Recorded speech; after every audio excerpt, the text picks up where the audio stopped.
Hi guys! Good morning! Good day sa inyong lahat! So, ako po si Edna Pumito Vlog and happy weekend! Bye!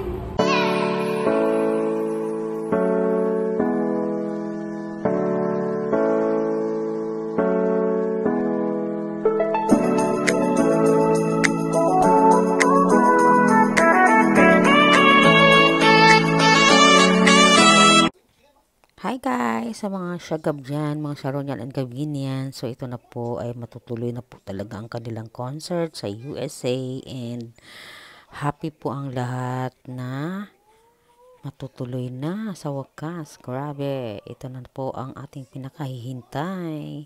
Reminiscing the syagab. Ayan po. Follow and subscribe my channel. Ayan po ang syagab. Tuloy-tuloy na siya and happy watching mga friends. Wow! I love it. Nakakamiss talaga silang dalawa. Kahit anong mangyari, nakakamiss talaga ang ating syagab, Sharon and Gabby. Love it. Hi everybody, it's Sharon Cuneta. I know a lot of you have been waiting for us to confirm the rumors. Hello mga kabayan sa United States at saka sa Canada.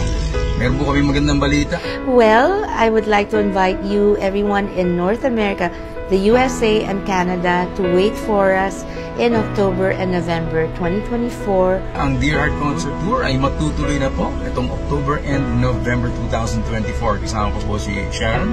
For the Dear Heart Concert Tour with Gabby Concepcion. So take care guys. Hope to We'll see you there. soon. God bless you and lots of fun.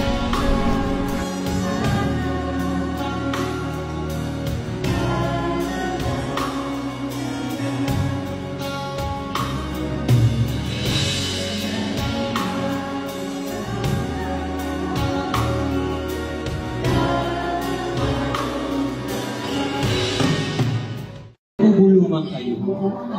Di ba pwede? Usually, negosyo. Sige, bubulong ka.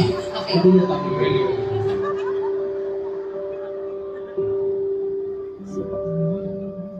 Used to be one.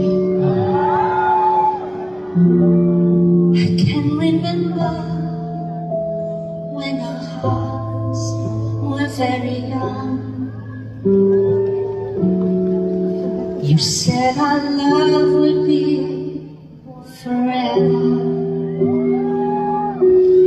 but that was such a long time ago.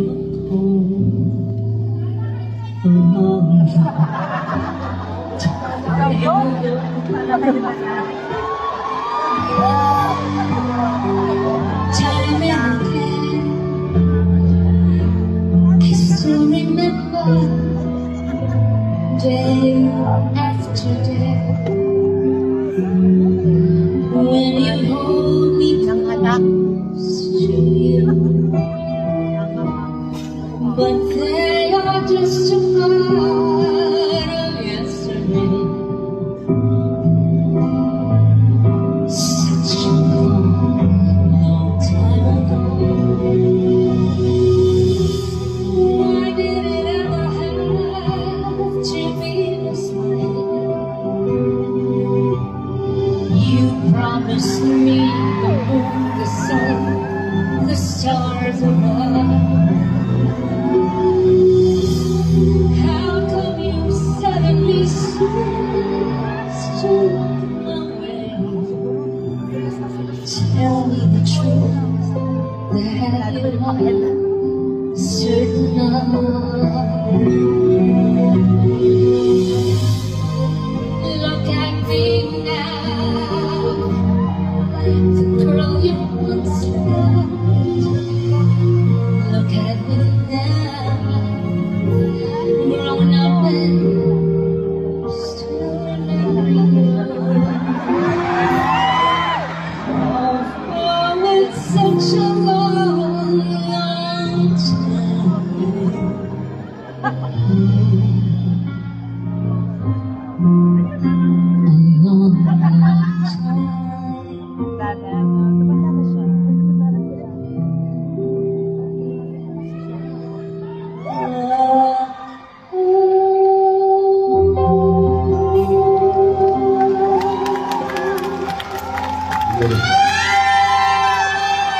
Nakakaloka! Ay, grabe! Narinig mo yung lyrics ng kanta, Oo, girl? gusto ko magtapon. Wala akong kahit tapon. Pwede ba kita itapon? Huwag mahirap ka natin. Sama mo ko. Sorry. May tapon. Best friends Thanks for watching, Oo, kayo naman. guys. Thank you. Kayo naman.